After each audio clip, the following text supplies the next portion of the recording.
மருமகள் சீரியலில் சேது வந்து குழந்தை எடுத்துக்கிட்டு குடும்பத்தில் இருக்கிறவங்க எல்லாருமே குலதெய்வ கோயிலுக்கு போகிறாங்க. போகும்போது அங்கே கரெக்டாக சேது சொல்கிறாரு தன்னோட அப்பா கிட்ட, ஏன்பா நம்ம கூட மீனாட்சியும் வந்திருந்தான்னா நல்லா இருக்கும்ல, பேசாமல் மீனாட்சியும் வர சொல்லி கூப்பிட்டு சொல்லுவோமா அப்படிங்கிறாங்க. அப்போது ராஜாங்க இருந்துக்கிட்டே, இல்லைப்பா கண்டிப்பாக அவங்களும் ஒரு மாதம் முடிஞ்சதில் கோயிலுக்கு வருவாங்க, எப்படியும் மீனாட்சி நம்ம குலதெய்வத்தை தரிசிச்சிருவா, நம்ம பாட்டி அங்கே தானே இருக்காங்க, அதனால் அதெல்லாம் கரெக்டாக பார்த்துக்குவாங்க, நீ ஒன்றும் வருத்தப்படாதப்பா, நம்மளும் போய் கும்பிட்டு வருவோம், நம்ம மீனாட்சியும் நம்ம சாமியை நல்லா பார்த்து கும்பிட்டுருவான், நீ கவலைப்படாத, நம்ம அழகரை கூட்டிகிட்டு போயிட்டு வருவோம் அப்படின்னு சொல்லிட்டு இவங்கெல்லாம் கோயிலில் போய் சாமி கும்பிட்றப்போ கரெக்டாக அங்கே மீனாட்சியும் தமிழ் பாட்டி எல்லாருமே நின்று சாமி கும்பிட்டுட்ருக்காங்க. மீனாட்சியும் கரெக்டாக சேதுவை பார்க்குறாங்க, சேதுவும் கரெக்டாக மீனாட்சியை பார்க்குறாங்க. ரெண்டு பேரும் ரெண்டு குழந்தைங்கள கையில் வச்சுக்கிட்டு ஒரு மாதிரி எதுவுமே பேச முடியாமல் ஒரு மாதிரி அமைதியாகவே ரெண்டு பேரும் கிராஸ் பண்ணி போய் சாமி கும்பிட்டுட்ருக்காங்க.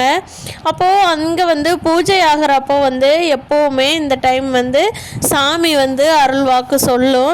அப்போது அது யாருக்கு வருது அப்படிங்கிறது அப்போதைக்கு யாருக்குமே தெரியாது. அப்போ வந்து கருப்புக்கு தான் சாமி வருது. திடீர்னு நின்று சாமி கும்பிட்டுட்டு இருந்தவர் திடீர்னு சாமி வந்து ஆடுறாரு. அப்போது சாமிக்கு எல்லாம் மாலை போட்டு பொட்டு வச்சு எலுமிச்சம்பழம் எல்லாம் கொடுத்து எல்லாமே பயங்கரமாக கருப்பு கருவாலெல்லாம் கையில் எடுத்து கொடுத்து சாமி கும்பிட்றாங்க. அப்போ சாமி நீ யாருக்கு என்ன சொல்ல வந்திருக்கிற சொல்லு சாமி அப்படின்னு சொல்லி கேட்குறாங்க.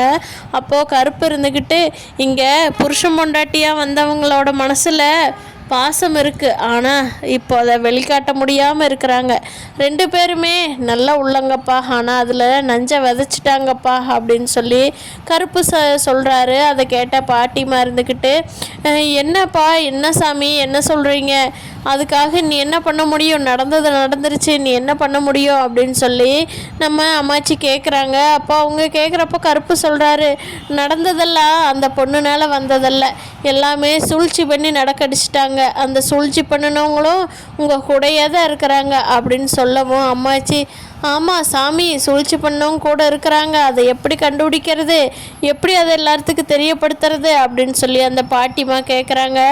அதான் அது நான் வந்து இன்னும் 2 நாளில் தெரியப்படுத்தி கொடுத்துட்றேன், என் கோயிலுக்கு வந்துட்டீங்கள்ல இன்னி நான் தெரியப்படுத்தி கொடுத்துட்றேன். அவங்களுக்கே உள்ளுக்குள்ளே பதறுது, இப்போ என்ன சொல்லிடுவாங்களோ என்னமோன்னு யோசிக்கிறாங்க, ஆனால் அதை நான் சீக்கிரமாக கண்டுபிடிச்சி கொடுத்துட்றேன், யார் யாருக்கு காட்டி கொடுக்கணுமோ அவங்களுக்கு நான் காட்டி கொடுத்துருவேன் அப்படின்னு சொல்லுது சாமி.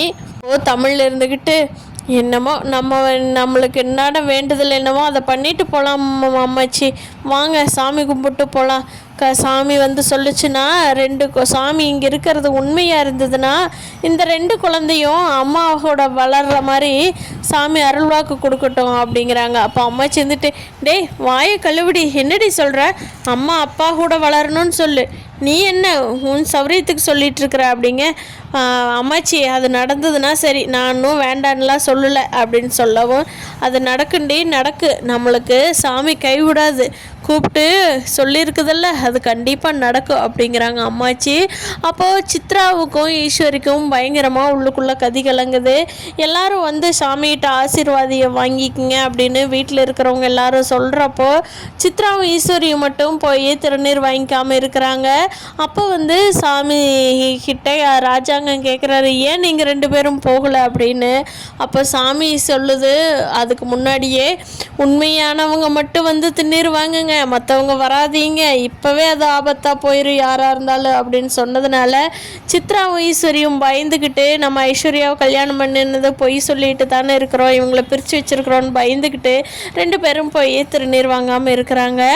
அப்போ அதை பார்த்துட்டு ராஜாங்கம், போங்க போய் வாங்குங்க அப்படின்னு சொல்கிறப்போ இவங்க ஒன்றும் சொல்ல முடியாமல் போய் சாமிகிட்ட திருநீர் வாங்கிக்கிறாங்க. வாங்கின உடனே அங்கே சித்ராவுக்கு மயக்கமாகி கீழே விழுந்துடுறாங்க. அப்போ ஈஸ்வரி பயந்துக்கிட்டு, ஐயோ சாமி என் குழந்தைய காப்பாற்றி, என்னாச்சு அப்படிங்கிறாங்க.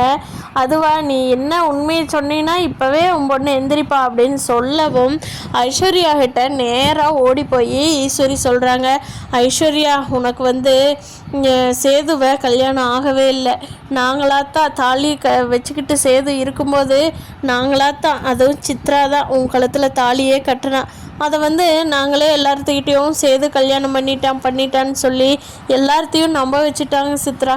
இதுதான் நடந்தது ஐஸ்வர்யா. என் பொண்ணு சித்ராவை எப்படியாவது காப்பாற்று சாமி, நான் உண்மையை சொல்லிட்டேன், இதை தவிர நான் வேறு எதுவுமே பண்ணலை அப்படின்னு சொல்லவும் அந்த வீட்டில் இருக்கிற எல்லாத்துக்குமே பயங்கரமாக அதிர்ச்சி ஆயிடுது. அப்போது அம்மாச்சி போய் ஏண்டி பாவீங்களா, இந்த குழந்தைங்கள பார்த்து கூட உங்களுக்கு ஈவிரக்கம் வல்லையாடி, என்னடி நீங்கள்லாம் இந்த குழந்தைகளை பிஞ்சு மண்ணை பார்த்தா உங்களுக்கு இப்படியெல்லாம் பண்ண தோணுச்சாடி அப்படின்னு சொல்லிட்டு ஈஸ்வரியா 2 அடி அடிக்கிறாங்க அம்மாச்சி.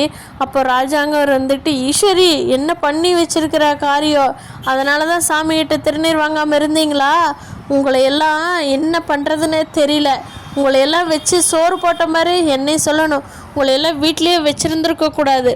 அட பாவீங்களா, எல்லாரும் சேர்ந்து என் பையனையும் மருமகளையும் பிரிச்சிட்டிங்களே, நீங்கள்லாம் நல்லா இருப்பீங்களா, என் சோத்தையே தின்னுக்கிட்டு எனக்கே துரோகம் பண்ணியிருக்கிறீங்களே அப்படின்னு சொல்லி ராஜாங்கம் சொல்கிறாரு. சேதுவுக்கு அப்படியே சித்து அடிக்கிறதுக்கு கையை ஓங்கிக்கிட்டு போயிடுறாரு சேது. இப்படி இல்லாமல் பொய் சொல்கிறேன், என் ஐஸ்வர்யா மனசையும் கெடுத்து, அந்த புள்ள வாழ்க்கையும் கெடுத்து, என் மனசையும் கெடுத்து, என் தமிழ் எவ்வளோ நான் அவளை லவ் பண்ணி கல்யாணம் பண்ணினேன், அவ்வளோ வெறுப்பு அவள் மேலே வர வச்சு எனத்தை சாதிச்சிங்க. இங்கே பாருங்கள், இந்த பிஞ்சு மண்ணுங்க 2ஐயும் பார்த்தா உங்களுக்கு ஈவு இறக்கமே வரலையா, அப்போ கூட உண்மையை சொல்லணும்னு தோணலையா உங்களுக்கு, உங்கள் உயிர் பயம் வந்ததுக்கப்புறம் தான் உண்மையை சொல்ல தோணுதில்ல அப்படின்னு சொல்லி சேது சித்துவை கையடிக்கிறதுக்கு ஓங்கிட்டு போயிடுறாரு. அப்போது ராஜாங்க இருந்துக்கிட்டு, சேது நம்ம பொண்ணுங்களுக்கு கொடுக்குற மரியாதை எப்பவும் கொடுக்கணும் சேது, நீ கை வச்சிடாத அவன் மேலே அப்படின்னு சொல்லவும், ஆமாப்பா உங்கள் வளர்ப்பு நான் நல்ல வளர்ப்பு, இவங்களாட்ட ஈனப்பிறவி கிடையாது நான் அப்படின்னு சொல்லிட்டு சேதுவும் கையெடுத்துட்றாரு. அப்போ அம்மாச்சி போய் 2 அடி வைக்கிறாங்க ஈஸ்வரியை. நீ எல்லாம் நல்லா இருப்பியாடி, உன் பொண்ணு வாழ்க்கையெல்லாம் நல்லா இருக்குமா, இந்த கோயிலில் வச்சு சொல்கிறேன், என் பேத்தி வாழ்க்கையை இப்படி கெடுக்க பார்த்துட்டீங்களே, என் பேரன் என்ன தான் பாவம் பண்ணுனா, உங்களுக்கு பார்த்து பார்த்து நல்லதாக பண்ணிக்கிட்டு இருந்தானே, அவனோட வாழ்க்கை இப்படி வீணாக போகுதுன்னு நினச்சிங்களா, அதான் நீங்கள் நினைக்க மாட்டீங்க, எப்படி ஐஸ்வர்யா கல்யாணம் பண்ணி வச்சுட்டா தானே நம்ம சௌரியத்துக்கு இருக்கலான்னு நீங்கள் நினச்சிங்க, அப்புறம் எப்படி தமிழ்ச்செல்வியோட சேர்ந்து வாழ ஆசைப்படுவீங்க, அந்த கடவுள் பார்த்தியா உங்களை கொஞ்ச நாள் ஆட விட்டுட்டு பழி வாங்கிட்டாரு. கடவுள் நல்லவங்களை என்றைக்குமே கஷ்டத்தை கொடுப்பான், ஆனால் கைவிட மாட்டா, கெட்டவங்களுக்கு நல்லது நடக்கும், ஆனால் தூக்கி ஒரு நாள் திப்புன்னு போட்டுருவாருங்கிறது இப்போ உண்மையாயிருச்சாடி. பாரு, என் சாமி தான், என் குல தெய்வம் தான் என்னை காப்பாத்துச்சு. உங்களையெல்லாம் கூட வச்சுக்கிட்டு ராஜாங்கம் சேது இருந்தாங்களே, அவங்க போட்ட சோத்துக்கு கூட உங்களுக்கு நன்றி கடனாக இருக்க தெரியலையே, நீங்களாம் எங்கே போனாலும் நல்லா இருக்க மாட்டீங்க அப்படின்னு சொல்லி அம்மாச்சி பயங்கரமாக திட்டுறாங்க ஈஸ்வரியும் சித்ராவையும். சித்ரா கூட மன்னிப்பு கேட்குறாங்க, எங்களை மன்னிச்சிருங்கன்னு. ஆனால் ஈஸ்வரி எந்த பதிலுமே பேசாமல் ரொம்ப திமிராக நின்றுட்டுருக்குறாங்க.